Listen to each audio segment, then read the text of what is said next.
هوادارای عزیز، نوازنده کیبورد امیرحسین، با صدای مجتبی شاروبندی، ضبط در استودیو موسیقی تپش وحید اسدپور.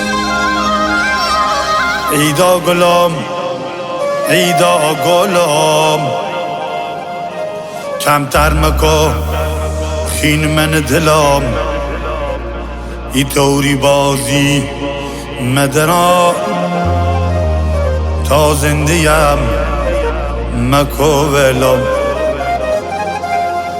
ایدا گلام ایدا گلام،